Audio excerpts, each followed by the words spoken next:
Now some number 2 question है x cube minus 3x² minus 9x minus 5। तो आप सम of the coefficient करोगे तो 1 माइनस 3 माइनस 9 माइनस 5 माइनस 16 होगा, मतलब 0 नहीं आएगा। सो x माइनस 1 फैक्टर नहीं है, तो हम क्या करेंगे sum of the coefficients of odd power and sum of the coefficient of even power.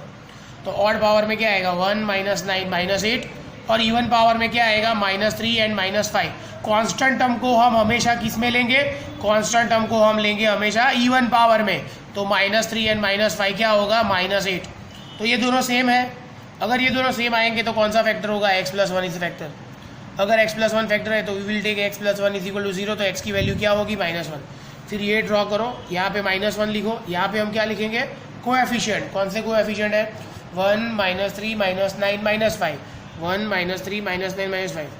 पहले नंबर के नीचे कंपलसरी 0 लिखना है, तो 1 प्लस 0 1, इन दोनों का मल्टीप्लाई 1 इंटू माइनस 1 माइनस 1, इन दोनों का एडिशन माइनस 3 माइनस 1 माइनस 4, इन दोनों का मल्टीप्लाई माइनस 4 इंटू माइनस 1 क्या होता है 4, इन दोनों का एडिशन माइनस 9 प्लस 4 माइनस 5, इन दोनों का multiply minus 5 into minus 1 5, minus 5 plus 5 0। Compulsory last में 0 आना चाहिए फैक्टराइज के सम्स में ही।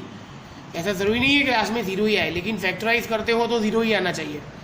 तो ये किसके बदले लिखा था हमने x प्लस 1 के बदले। फिर मैंने इसका मतलब समझाया था, इसके पीछे x² मतलब 1x², इसके पीछे x माइनस 4x और ये ऐसे ही रहेगा। 5 के पार्ट्स निकाल के 4 लाओ, 5 1 सा 5 मतलब माइनस 5x प्लस 1x। तो x प्लस 1 ऐसे ही रहेगा, इन दोनों में से x common x minus 5, 1 common x minus 5, तो x plus 1 x minus 5 common x plus 1, तो ये आंसर है। आप लास्ट में लिख सकते हो x प्लस 1 का होल स्क्वायर x माइनस 5, ऐसा भी लिख सकते हो।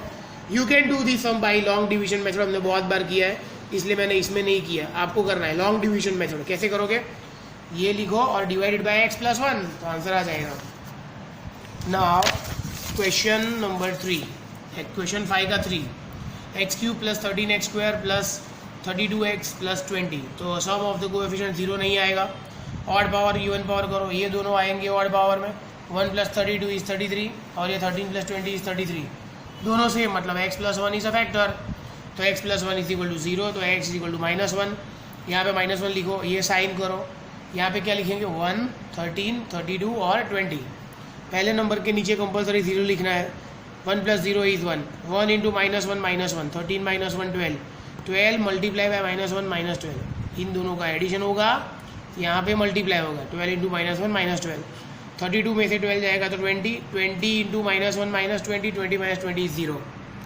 तो माइनस 1 किसके बदले लिखा था हमने x प्लस 1 के बदले, इसके पीछे x², इसके पीछे x और ये ऐसे ही रहेगा, मतलब 1x² प्लस 12x प्लस 20, 20 के पार्ट निकल के 12 लाओ, 10 2 से 20, तो x प्लस 1 इसमें से x common x plus 10, 2 common x plus 10, तो x plus 1 x plus 10 x plus 2 answer. आप इसको लॉन्ग डिवीजन से भी कर सकते हो, आपको मालूम है। X cube plus 13x² plus 32x plus 20 divided by x plus 1। x को किसके साथ मल्टीप्लाई करोगे तो एक्स क्यूब आएगा x², तो x into x² x cube, 1 into x² minus minus sign change, plus का माइनस 13x² में से 1x² जाएगा तो 12x² plus 32x plus 20। x को किसके साथ मल्टीप्लाई करोगे तो 12x² आएगा 12x के साथ, तो 12x into x 12x², 12x into 1 12x plus का माइनस 32 में से 12 जाएगा तो 20x प्लस 20। x को 20 के साथ मल्टीप्लाई करोगे तो भी 20x आएगा, 20 1 ज़ा 20, साइन चेंज 0, तो फैक्टर्स क्या आएंगे x plus 1 x² plus 12x plus 20, x plus 1 x² plus 12x plus 20। अभी 20 के पार्ट्स निकालो और 12 लाओ, 10 2 ज़ा 20 आ जाएगा ना। लास्ट सम 2y cube plus y² minus 2y minus 1। तो सम ऑफ द कोएफिशिएंट क्या आएगा 2 प्लस 1 माइनस 2 माइनस 1, कट ये कट होगा, 2 माइनस 2 कट, ये 1 माइनस 1 कट 0, तो y minus 1 is a factor, तो y इज इक्वल टू 1 है ना।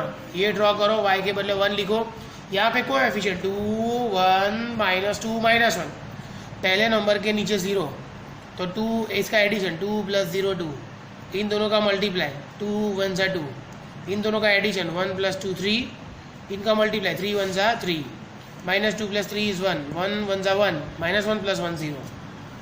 तो ये किसके बदले लिखा था हमने y माइनस 1 के बदले, इसके पीछे y², इसके पीछे y और ये ऐसे ही रहेगा, तो 2y² प्लस 3y प्लस 1, तो राइट, इसका मतलब ये होता है इसके पीछे y², इसके पीछे y, इसके पीछे 1, 2 1 ज़ा 2 के पार्ट्स निकल के 3 लाओ, 2 1 ज़ा 2 होता है, 2 वन सा 2 के पार्ट निकल के 3, 2 वन सा 2, y माइनस 1 ऐसे ही रहेगा, इसमें से 2y कॉमन तो y प्लस 1, 1 कॉमन तो y प्लस 1, तो y minus 1, y plus 1 common 2y plus 1। आप इसको लॉन्ग डिवीजन मेथड से भी कर सकते हो, मालूम ही है आपको लॉन्ग डिवीजन मेथड।